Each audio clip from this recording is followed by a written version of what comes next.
Good morning and or good afternoon wherever you are, and welcome to this panel session on 5G core and backhaul.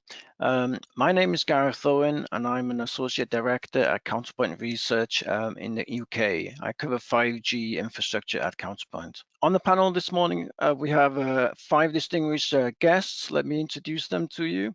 On the operator side, we have Sandeep Gupta, Executive Vice President of Network Strategy and Architecture at Bharti Airtel. Then we have Aayush Bhatnagar, Senior Vice President of Technology at Reliance Jio. Thirdly, we have Mudit Agarwal, who's the Executive Vice President, Technology, Strategy and Planning at Vodafone Idea. Then on the operator side, on the vendor side, we have Ludvig Landgren, Head of Digital Services, APAC for Ericsson, and Anand Bhaskar, who's the Managing Director of Service Provider Business at Cisco India and South Asia. So a very warm welcome to you. Now, 5G will enable a range of new services and new revenue streams using technologies like network slicing, for example. However, most of these services will depend on implementing a new 5G core and substantial investments in upgrading the backhaul in the network. So we're going to split the session this morning into 3 parts. First of all, we're going to look at the 5G core side of things. Secondly, we're going to look at the backhaul network. And finally, we'll look at to see what's happening with the network slicing. So on the core side, the standalone 5G SA cores were launched last year, for example, in the States, some other countries. So I'd like to start by asking the operators, can you provide your plans, an outline of your plans with respect to 5G and the core in particular? And what do you think are the main challenges that need to be resolved, for example, with respect to moving to a cloud native architecture, or maybe migrating from 4G cores to 5G cores? And in general, how ready do you think Indian operators are for 5G today?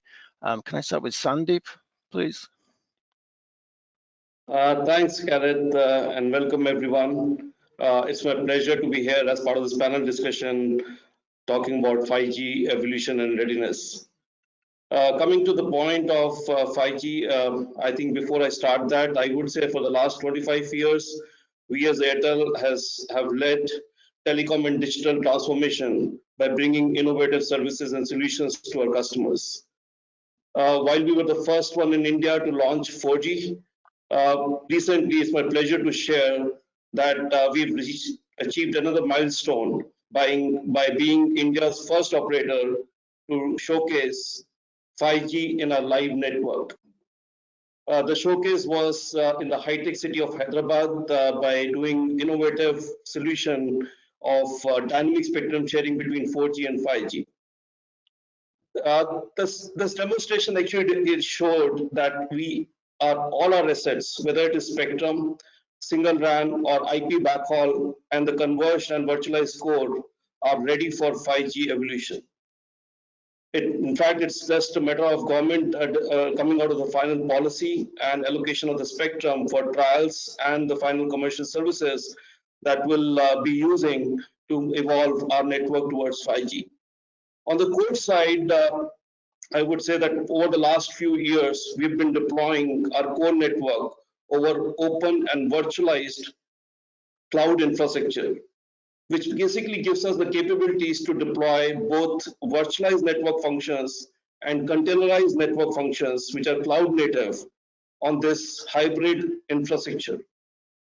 It basically helps us to evolve the existing 4G network, which is mainly based upon the virtualized network function, to evolve towards 5G, both in the NSA mode and SA mode, by bringing in the containers, which are going to be part of the SA 5G architecture, in either the form of containers over a VM or containers on the bare metal, depending upon the type of traffic that we have on 4G, EPC, and 5G. The good thing is it will be converged core, which can support 5G and 4G services with a combination of, as I said, virtual functions and container functions.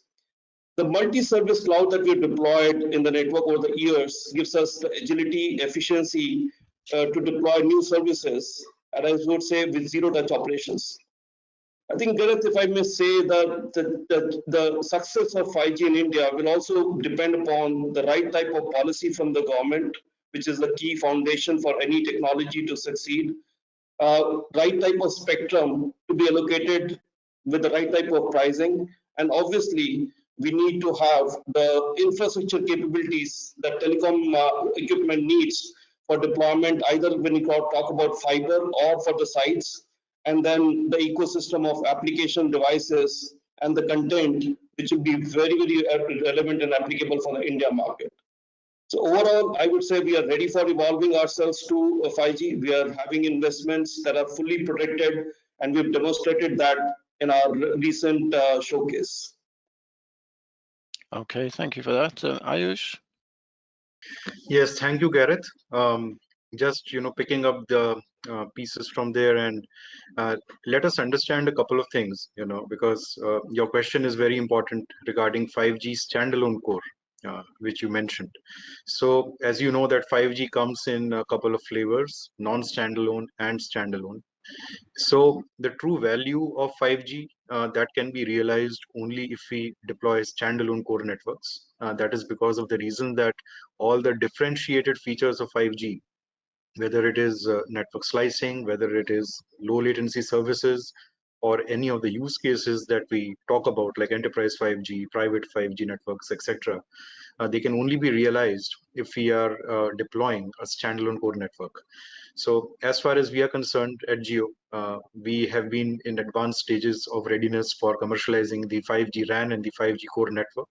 And we had demonstrated more than a Gbps of wireless speeds last year itself. And we repeated the trial again with some of the other handset flavors in this year as well. So as far as the readiness aspect is concerned from a technology perspective, we are fully self-sufficient and ready to go with both the 5G core network, the underlying cloud infrastructure, as well as the 5G enabled or enhanced OSS and BSS systems, which will play a very critical role in monetizing 5G services. So regarding the other regulatory aspects like availability of spectrum and those dates, and when the spectrum will formally get allocated post the auction, those milestones will happen in due course of time, and I believe the regulators are already taking note of that. So whenever that happens, we will be ready for 5G standalone services to be a reality in India. Okay, Mudit. So 5G core and our readiness for 5G core, and what are we doing about it, and why does it make sense? As 5G is a discontinuity, it is not a step change, it's a discontinuity. It is about bringing the new use cases to bear. So use cases like face recognition, like making a factories going from a factory to a smart factory, going to smart campuses, putting smart roads, putting smart retail and all of that. Now, if you want to do this video analytics in real time, you need to do it closer to the customer, because we do not have the transmission bandwidth to stream large bandwidth across the country. And that's why you need to do a large number of distributed edge clouds. And that is fundamental to 5G core. That is fundamental to the 5G use cases in the 5G ecosystem and the promise of the 5G ecosystem. Now, so one, what we need is a distributed core. Second, we need ability to put artificial intelligence at this distributed core. These core should be able to analyze the 4K, 8K camera feeds. They should be able to correlate inputs coming from multiple sensors, and they should be with very low latency, able to give real-time insights to the environment, and because that is what is needed. So if you want to prevent an event on the road, or an accident on the road, or in a factory, you need to be looking at the temperature sensors and the pressure sensors, and you must be looking at the video images and must be taking action very fast, real time. You don't have the time and the transmission bandwidth to run these streams across the country. And that is the thesis number one, distributed core. Number two, now if you are putting, if you want to do even one city like Mumbai, you need to put 10,000 of such clouds. Now, how do you do this 10,000 cloud will be very different on how do you do core today. So today, most telcos have a few core, 8 cores, 10 cores, 20 core locations. We as Vodafone Idea have got 100 co-locations, 80 plus who are running intense commercial traffic today. And we need to scale it up. Now, if you need to scale it up to 1,000 and more, you need to have a mechanism to do this viably. So you need to have a plug and play model where these locations can come up almost instantaneously without an engineer going to the site, without an army of engineers being deployed to operate and maintain them.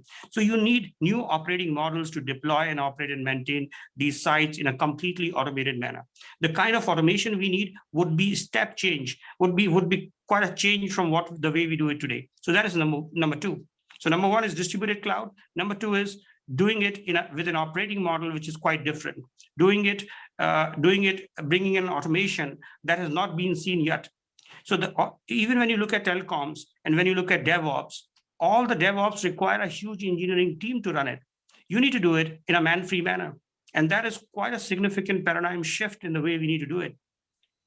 And then we need to have a lot of security around this. And that is number three. Because if you are running slices and if you are running very important APIs out of these locations in a man-free manner, you should be able to do that in a very consistent and a secured manner. And that is again a paradigm shift.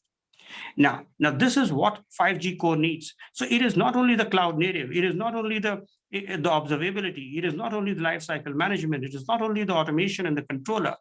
5G fundamentally is a different way of doing engineering, which is very distributed, from centralized to distributed, from semi-automated to automated in a way that it can be done without engineers, which can be done consistently across the length and breadth of the country, and which can deliver to customer securely the services which are needed.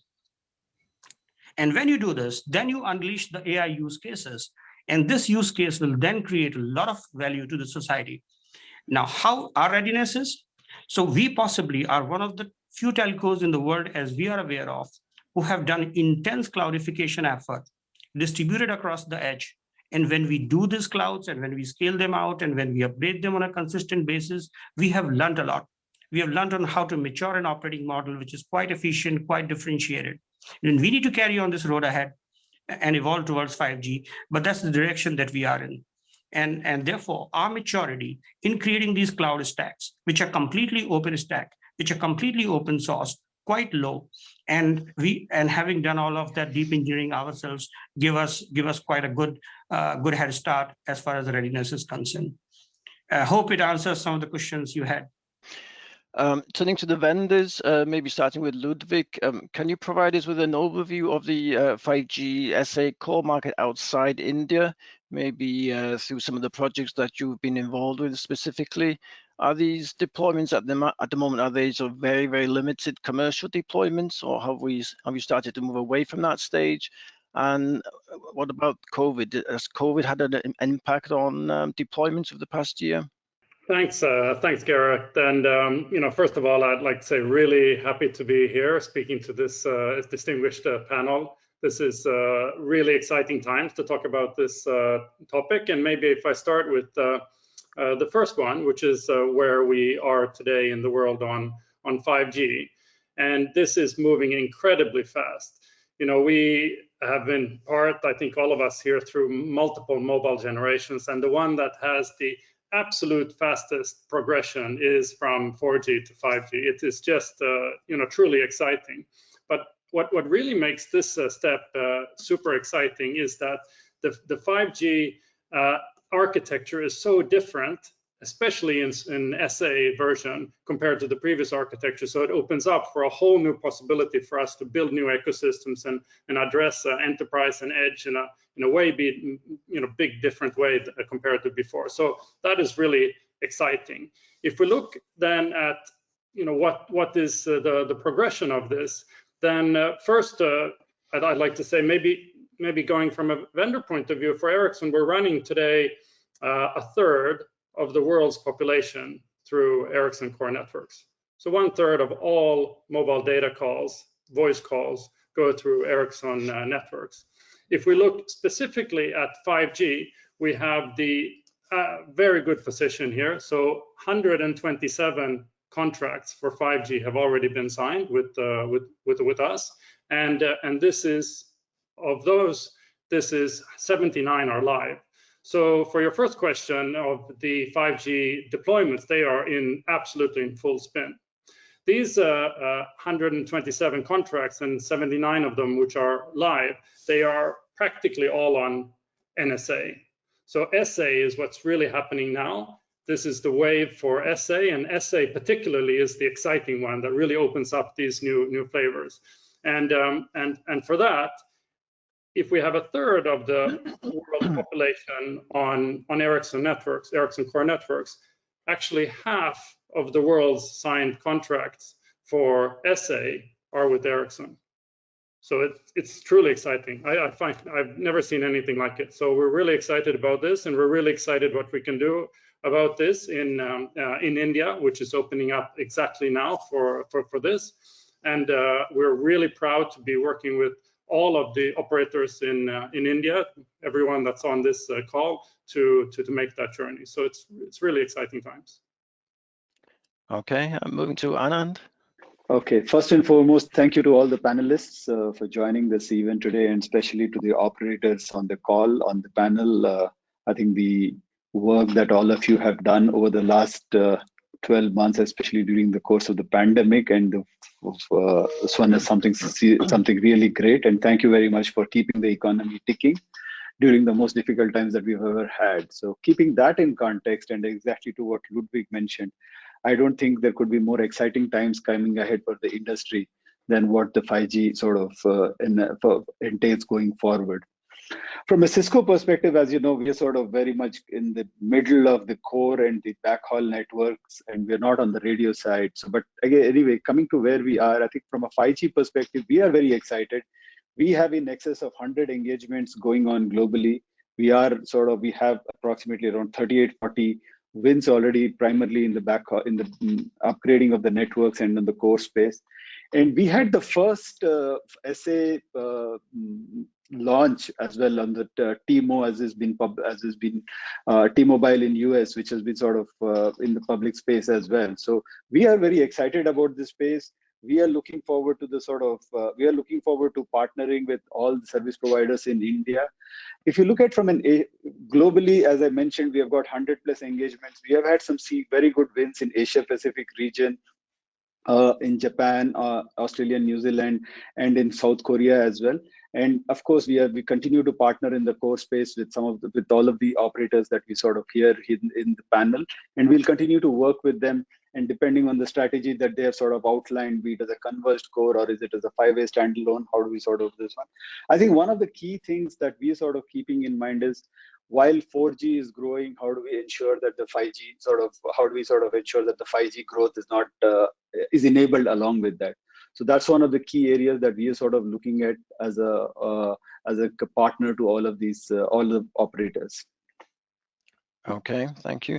Staying with the vendors, can you sort of each explain a little bit about the innovations that you as vendors bring to the core, and also maybe what are the main issues with sort of deploying these 5G SA cores at the moment? Are there sort of technical problems, or are there any sort of workforce skills issues?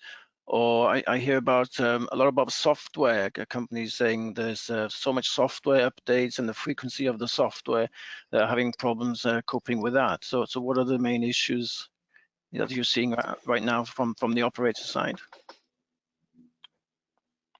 So start with Ludvig. Okay, thanks, Gareth.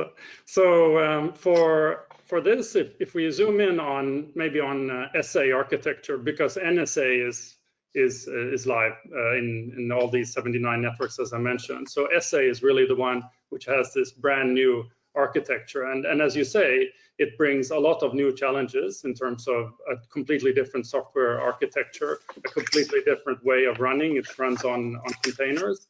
But having said that, we're already live from Ericsson point of view with the 6 networks. And in fact, a large part of those are here in Asia Pacific. So there is a lot of experience made already. And what we see with these early launches is that while the architecture is so different, it brings so much new benefits. So in terms of deployment, we have not I would say, had significant hiccups in these early launches. It has been quite smooth, and I think why that is because together with all of these networks that has already been deployed on 5G, but also on 4G, have already been virtualized. So the very big jump into this new type of architecture, which is much more a software-based, has already been done. So I think a large part of the journey has already been done. So we're already, have that mindset and competency. Of course, the challenge is still that since the architecture is so different, that means that the scarcity of knowledge is still there. And it also means that, particularly in new areas of really running this as a full CI/CD with continuous upgrades and updates, in-service upgrades, that is still, one of the areas that we're still, working on to really, fine-tune. But it looks truly exciting because with this new architecture, you not only get a much, lighter workload on the infrastructure below, but you also manage to run it in a much more efficient way, meaning that you can do upgrades and updates in live operation. You don't need to wait for these maintenance windows. So that is one of the real big innovations, I would say, that has come with 5G SA to be able to do that. And we have something we talk about in terms of our vision, that the code that we wrote yesterday is put in production today. That is really what CI/CD starts to enable. So that's really exciting. Another very large innovation is in terms of integrating a lot of the functionality that we used to have in adjacent nodes, but putting them into the infrastructure itself. And this is like firewalls and NATs. This is in terms of probes. Before we need to have all of these probes all over the network, but now we can integrate them into the 5G core itself. So that creates a much more efficient infrastructure. And then the last one that I'd like to highlight, which is a particular one that we have been very early on and we're very proud of from Ericsson, is that we run our cloud and core, our 5G core, our dual mode core on bare metal. We have the option to run it on VNFs, on containers on VMs, or run it directly on bare metal, which gives an even lighter software infrastructure. And this is truly exciting, and we're in fact doing that here in Asia. Okay. Yeah, thank you. I think, in addition to what Ludvig mentioned, having had the experience of having done the commercial launch for T-Mo, there are quite a lot of the core strategy. There are quite a lot of lessons that we have learned there as we sort of implementing that, and some of the things that Ludvig pointed to around sort of protecting the existing base from a growth perspective while sort of getting in the new 5G subscribers, and sort of having an end-to-end architecture and sort of planning the milestones around that. Those were some of the key learnings as we were sort of going through the implementation there at T-Mobile. Apart from that, I think if you look at it from a Cisco perspective, our innovation comes across ensuring that first and foremost we provide for a simplified operations, the entire CI/CD angle, and the ability to sort of make changes on the fly and sort of go make all of those on the fly would be something critical, because that's where the value lies, and that's where the entire software evolution comes into play. The second part being the entire the microservices architecture, and how do we sort of leverage that to sort of drive higher for faster go-to-market speeds, go-to-market along with the solution that we're providing. I think those are some of the key innovations that we are driving towards, and we are extremely excited about the entire SA portion, and sort of waiting for how the operators pick that up depending on their strategy, and we are working closely with them to partner with them. Okay, just going back briefly to the deployments of the SA now. What are the main types of deployments? Are they mostly sort of private network type of campus or industrial type applications, or are they public network type of applications with consumer gaming, etc.? Are there any sort of differences regionally between, say, the US and China, or US and Asia Pacific that you're seeing at the moment? So I think if we were to look at the big, sorry, go ahead, please. Yeah, start with Anand, yeah, okay. Oh, okay, sorry.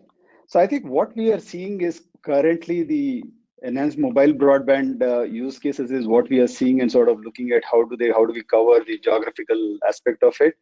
In Asia Pacific, couple of operators is where we are seeing private LTE and 5G type of private LTE and industrial IoT type of use cases, especially in Korea and Australia, is what we are sort of seeing in the Asia Pacific region, right? That's what. But currently, most of them, all the operators that we are talking to, is primarily around enhanced mobile broadband use cases primarily.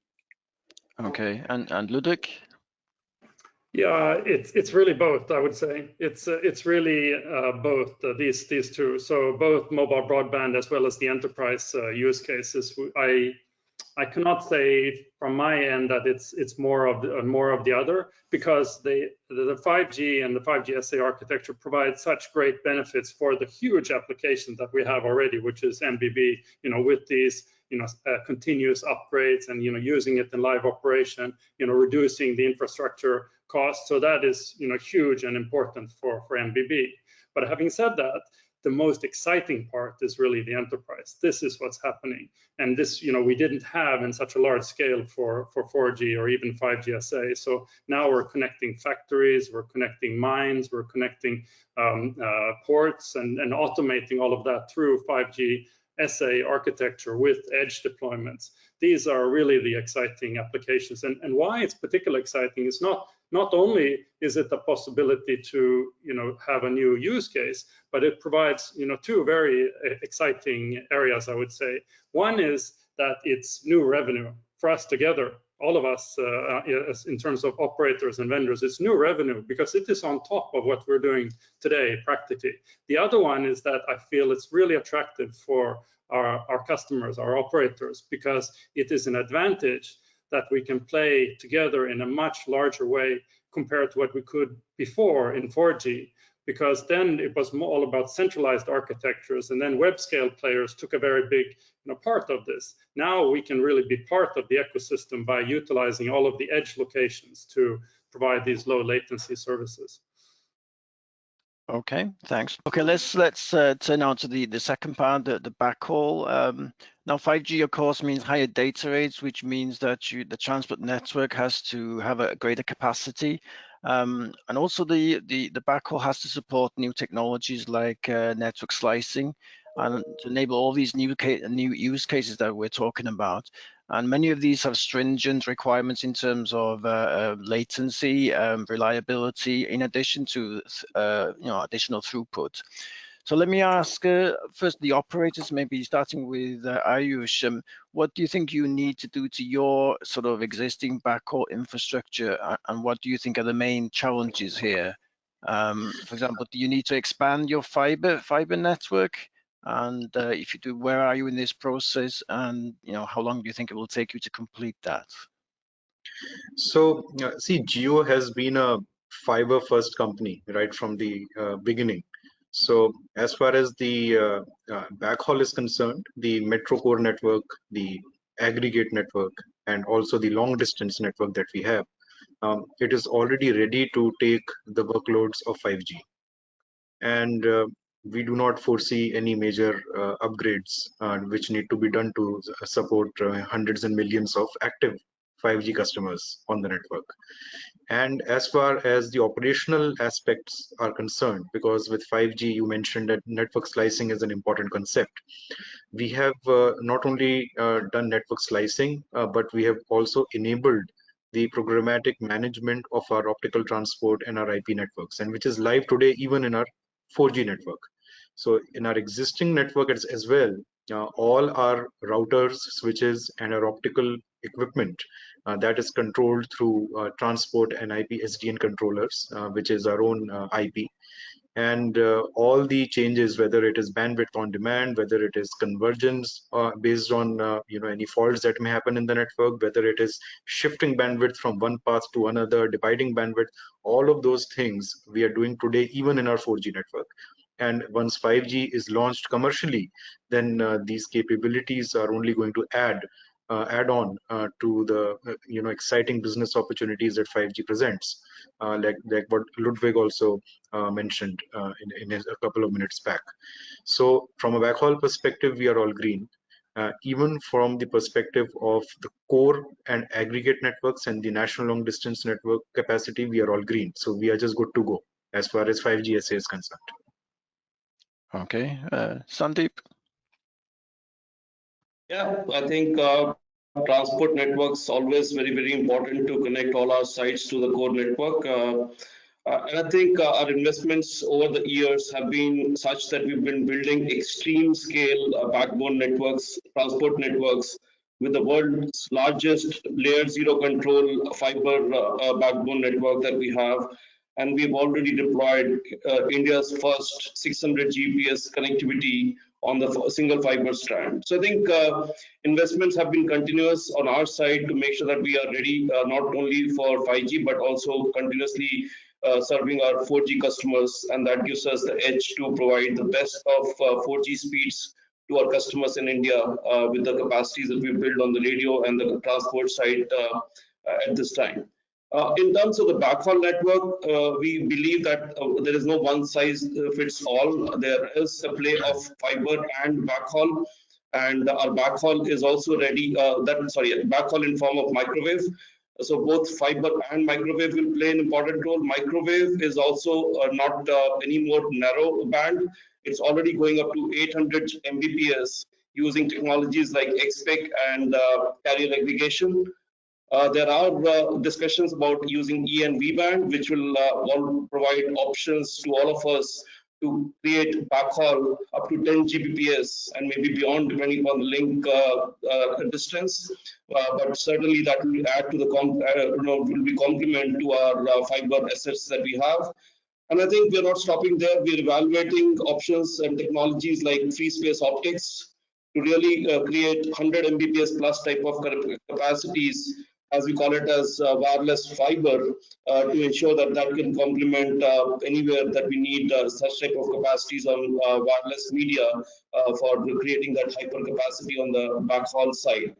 I think not to mention, I would say we should not take away the opportunity also to use satellite nowadays. The low Earth orbit satellites will play an important role of connecting the remote locations for high speed capacities and backhauls. And I think, as all of us know, and I'd like to share that we will certainly leverage our investments that we recently made in OneWeb to make sure that we are not leaving any part of the country unconnected. And we will do so with using all the combinations of technologies that I just talked about. So pretty confident that we'll be connecting all parts of India, all our sites, to whatever capacities are required for 4G and 5G. Okay, Mudit. Okay. So where are we on transmission, and what are the transmission imperatives for 5G? So imperatives, so there are 2 or 3 imperatives. Number one is the last mile. So fiber will reach, say, for example, 50,000 points, 100,000 points. Now, beyond those points, going deep to the customer and enabling use cases which connect your logistics and your cars to, you want to deliver connected car, you want to deliver smart factory, you want to deliver smart campuses, you want to connect millions of points and sensors. Then what we need is, we need 100, what we will see is 100x in terms of concurrent sessions, in terms of devices, in terms of bandwidth.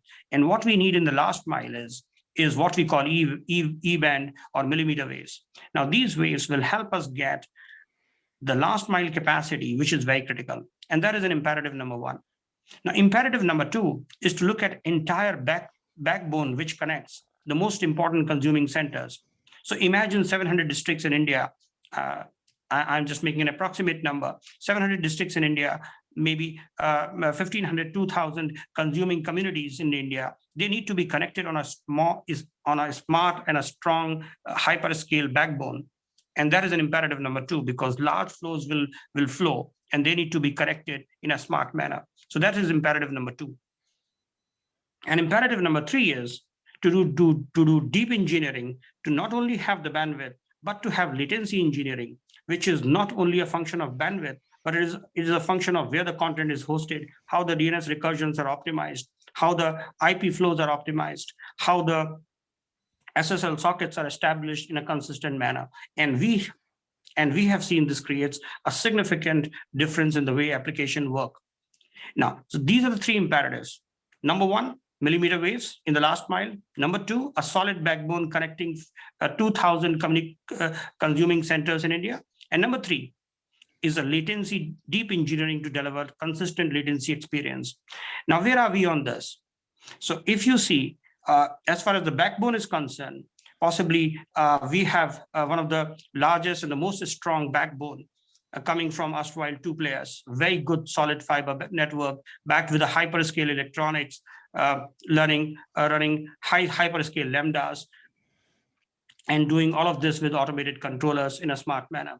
So that's what we already have. What we also have is a good access presence reaching connectivity and bandwidth in a quite resilient manner. But where we have differentiated is through our edge cloud, and by putting the content and the right part of the content at the right location and doing the right engineering around it, we have been able to achieve a latency excellence and consistency for all the sessions that we run.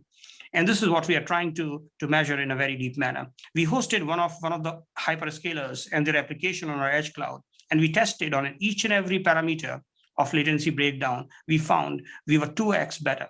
And that is the edge cloud advantage that we are seeing. So that is number two.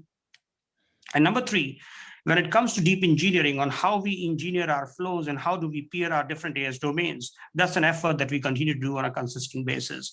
So we are building a controller-led automated architecture with deep engineering and enabling it with the right bandwidth, right underlying bandwidth. And so we feel we are quite capable to extend it as we go into the 5G era. Okay, thanks for that. Turning to Ludvig then, how do you see the backhaul upgrade sort of playing out in other countries with respect to technologies? For example, where are we with Ethernet, for example? We mentioned wireless backhaul already. So what's the state of the art there? What's coming up next in terms of higher frequencies? And is satellite also a viable option? Yeah, no, thanks, Gareth. I'll let Anand comment on a bit of these. Cisco being the real, big player in transport networks, and perhaps what I'll touch upon is that it is so important that we work on this space and make sure that our networks are ready, as Aayush and Sandeep mentioned. Because what happens with 5G is that you really open the floodgates. Before there was a limitation in the radio in a way, but now with 5G, you can really open those floodgates. So you have to have your network ready. But in terms of backhaul, what I would say is maybe it's obvious, but one of the really important points to think about is the use cases that we're starting to target outside of MBB really require that low latency. And in order to do that, that means that we have to move part of the core much closer to the end user. We have to move it not only to edge sites, but in fact, we talk about deep edge sites. So it could actually be the same location as the radio base stations themselves. And we've started to do that by offering a core network which is much more light and much more distributed towards the edge. That started already with 4G in terms of CAPS architecture, where you split the user plane and the control plane, but it goes really one step even more beyond in 5G, because with the cloud native architecture run on bare metal, it means that you can really build very light edges. And what we started to do is to look at this both from a software as well as from a hardware point of view. Software in terms of making the stack much lighter, and from a hardware point of view by ensuring that we have hardened hardware to run this backhaul in slotting in effectively edge locations of the packet core in the same location as the base station, in the same form factor, into that slotting into that chassis. So it's really the 5G SA architecture is much more distributed than the architectures of today, and that's a real big change, which puts also a lot of new requirements on the fiber infrastructure. Okay, Anand. I think from a transport and a backhaul perspective, further to what Ludvig mentioned, I think this is something that we are sort of very focused on. There is a lot of investments that are going in from a Cisco perspective, and we are so proud to partner with all the operators on the panel here to sort of help build their backbone network. And clearly, 2 or 3 things that we are sort of working with them jointly around, primarily, first and foremost, is the upgrade of some of the networks as they move from 100G to 200G. And in some cases, right now, we're talking of 400G as well in the metro and in the long distance space. So that's one clear area that we're sort of working with them on. The second is also, I mean, Jio has built the first global network with the IP all the way to the edge, and that's where we have sort of helped them in the 4G space around building the cell site routers right up to 250, 300,000 routers that we sort of provided to them. That is also looking at that we are also looking at sort of seeing what is required when we get to a 5G, and those conversations are something that are happening with the partners, with our operator. This one. If I were to look at the third part, would be the fiber penetration, and as the fiber penetration happens, the IP access, which becomes key to delivery for services for 5G, that's something that we're sort of looking at. And also, one key area where Cisco is making a lot of investments is around the entire routed optical network, flattening the layers in the network. And that's one key area for Cisco, because that's where we sort of, as you would have heard, we made a big acquisition with a company called Acacia. And that's something that we are sort of talking to all our operator customers and seeing how we can sort of work with them to flatten the network and get much more out of it. Because at the end of it, what matters to our operators is the cost to serve, and second is the customer experience. As long as we manage those 2 parameters for our customers, I think the rest of the things fall in place. And especially with 5G, this becomes all the more critical, right? Because the bandwidth consumption is going to explode, and how do we sort of manage the cost to serve? And that's the question that we are trying to answer for our operator customers. Okay, thank you. We mentioned network slicing several times already, so let's finish off the session with having a chat about that. For the operators, what do you see as the most compelling application or business case today for your company? And what are the critical technologies that think you have to get right to deploy it? So I suppose I'm talking about automation, AI, orchestration, fancy stuff like self-healing networks and zero touch, all this kind of stuff. So and also briefly, are the commercial challenges greater than the technical challenges? How's the sort of ecosystem building up to support these applications? Maybe you start with Sandeep. Yeah, Gareth, certainly this is a very important discussion in the context of where we are on the digital era of our economy in India specifically. I think 5G, like any other old or any other new technology or any other new technology interventions, any other new Gs as we call it, certainly have potential to bring new use cases. And in this case, I think the potential is going beyond the retail market, and this is opportunity for operators and enterprises to really come together, collaborate, and make sure that we are able to bring the industrial transformation, which we commonly call as Industry 4.0. We are in very early discussions, and I would say we have been able to establish some of the reference cases for deploying private networks for these enterprises in industries or segments like mining, manufacturing, ports, entertainment, as in media entertainment, healthcare, and education. I think overall what we're seeing is there is a possibility that we can really enable using these private networks at the edge on their premise to really accelerate the industrial automation or digitization, which they are already been working on, and I think so more triggered by the COVID last year, where the industries are finding the new ways to make sure that they are remaining efficient, even while the workforce is not necessarily always on the factory. And I think overall, as we progress, these are the ways that we will make the enterprises more efficient in India to really make them unable to compete in the global market, because that's how we will be able to realize the government's vision of Make in India for local and global demand. I think talking about technology part of it, the enterprises certainly, as part of the discussions that we have had over the last 1 year, need different type of quality of service for different type of business operations. Some of their quality services or some of the business operations require quality service which are latency sensitive. some are throughput sensitive, and some are reliability sensitive.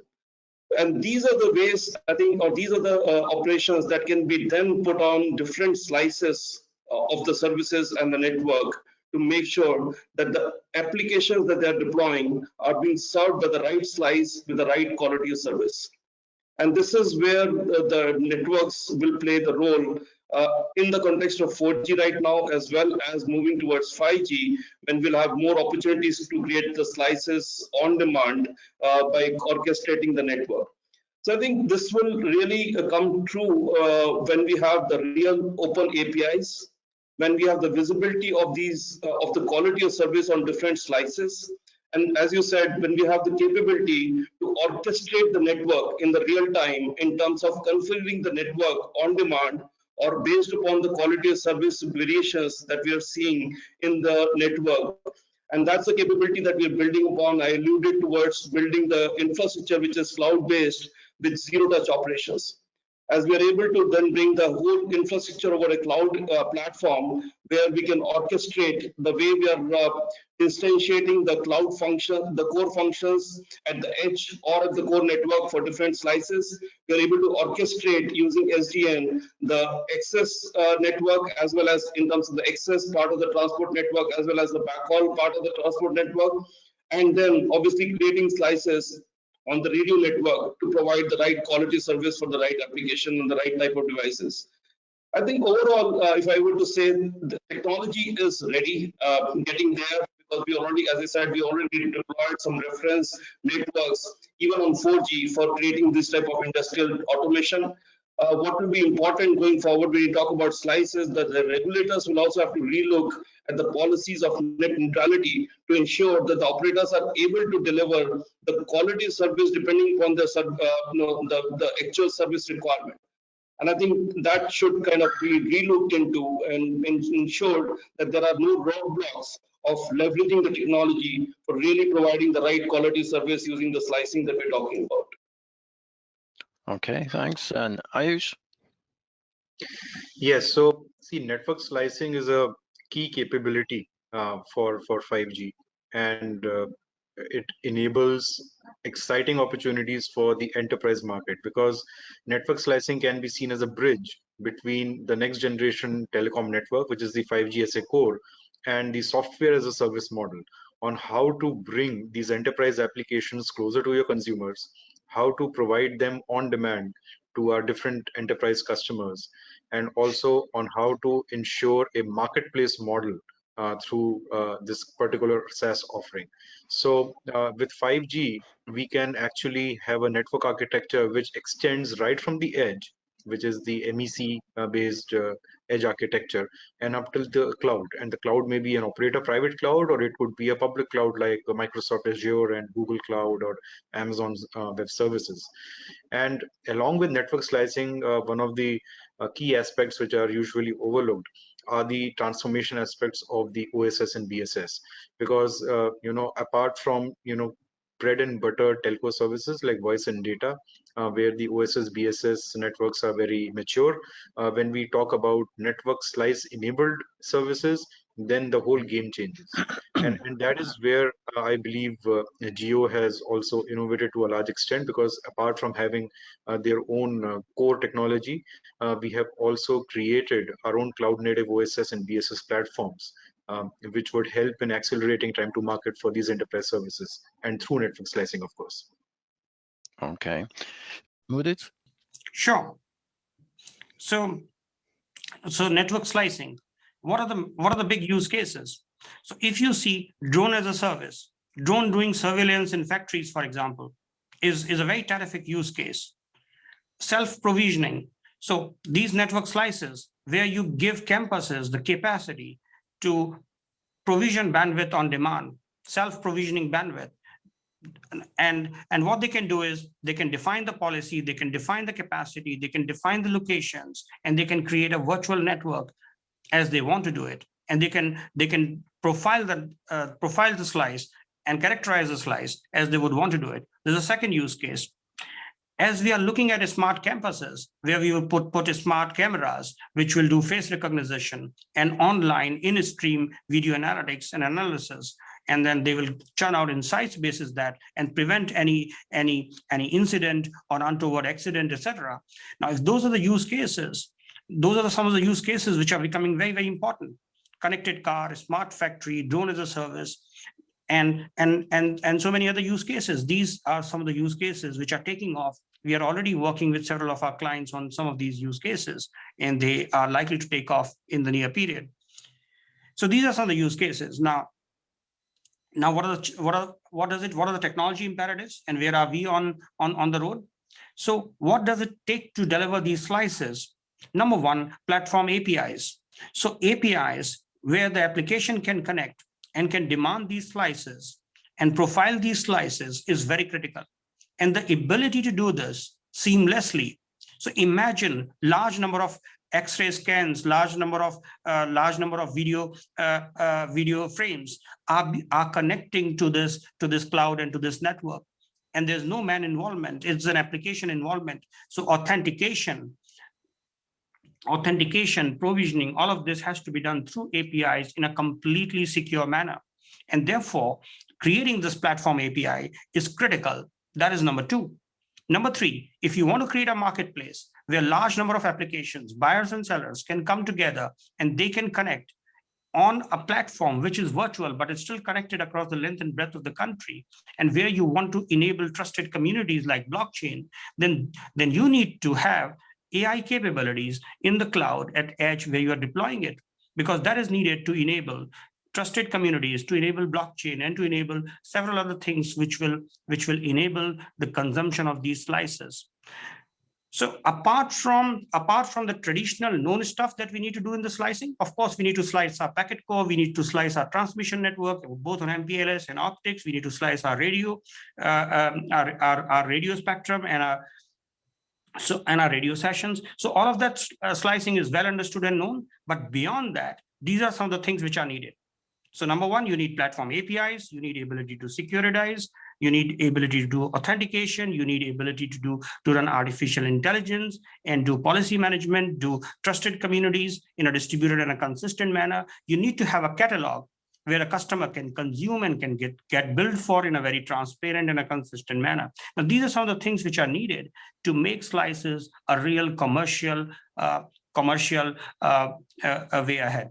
So, and where are we on this? So as we have deployed large number of edge clouds, what we have done while we are doing it is to deploy very standard set of APIs, which are all open sourced, which are globally supported, and where a wide range of application can therefore connect and interoperate. And that's how we are building towards the future. Okay. Turning to the vendors then, with several vendors launching RAN slicing solutions this year, where do you see most interest coming from your operator customers? Is it fixed wireless? Is it industrial again, or consumer gaming? And like with the 5G core, what do you think are the main issues or the main challenges to get these services up and running? Maybe start with Ludvig. All right, thanks, Gareth. You're saving the most exciting topic to the last, slicing. This is really what 5G SA is all about, because I'm building to a crescendo here. Sorry? I'm building up to a crescendo here. Yeah, this is the crescendo. No, it really is. And why it's a crescendo, just, let me give you a number. So the number that the GSMA has put out for network slicing is $300 billion USD by 2025. That is the market. And that market is on top of what we're doing today. That is just fantastic. So network slicing enables that. And why are we talking so much about that now? Well, one is the business opportunity, but the other one is really that now we have technology that can enable it. As you mentioned, Gareth, with the RAN slicing, we did an announcement. We announced it last year, but we did a big press release a month ago, or actually it's only a couple of weeks ago now in January, about RAN slicing, where we pull it down to 1 millisecond scheduling for the RAN slicing. This is just super, because that means that we can really create it end to end. So two good things come together: the RAN slicing and the network slicing that we're able to do in the core. So the 5G SA core together with the RAN slicing, then we can really create end to end. And it's only end-to-end that makes sense, because if you can only do it on half of the part, it will not make sense, and we will not be able to address these very advanced use cases.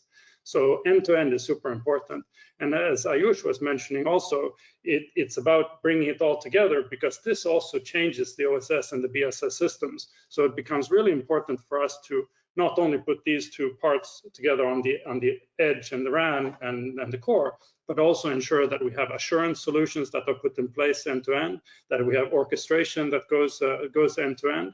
And we have done a lot of work in this from Ericsson point of view. So already in 4G, we started to do slicing and starting to do orchestration of enterprise services. And then we moved from months down to days. We have a very exciting example with Verizon in US, which saved a lot of operational expenses by introducing orchestration for their enterprise services already in 4G. But as Sandeep mentioned, now we can do it on demand. So with network slicing end-to-end in 5G SA, we can do it on demand. So it can, we can set up a slice for this call, for example, and then we can tear it down after that. That is something that was just totally impossible in the legacy architectures, but we can do that now. And why that is really exciting, I would say, not only for enterprise services, but also for MBB in a way, or for other consumer type of services, is because that means that we can start to expose this capability to anyone that wants to use our network, I mean, our joint network, the network that we're building together with our customers, as a platform. So exposing the functionality, exposing the possibility to do network slicing through APIs means that application developers and programmers can start to, and enterprises or companies can start to use the network as a platform. So if I am a gaming provider, for example, and I'd like to ensure that my customers have really the best experience, then I can tie up with operators, program the network to set up these slices through these new tools that we can do. So it's really exciting. Okay, Anand? So I think, Ludwig covered most of the areas, so I will end up repeating. So let me just take a slightly different vantage point. I think, if you look at if you look at the Indian mobile industry, so far we have been so much focused on and growth has come primarily from the consumer space. This gives us an opportunity to sort of look at a completely new revenue stream, the $300 billion that Ludwig talked about globally. Once you bring that down to an India level, we are talking today, I mean, on an average, operators have nearly 80% plus revenue coming from the mobility space, right? So that, if you were to look at once sort of 5G comes in, then we are looking at nearly a 55, 45, 60, 40 sort of this one. That gives a huge increment revenue to sort of go after.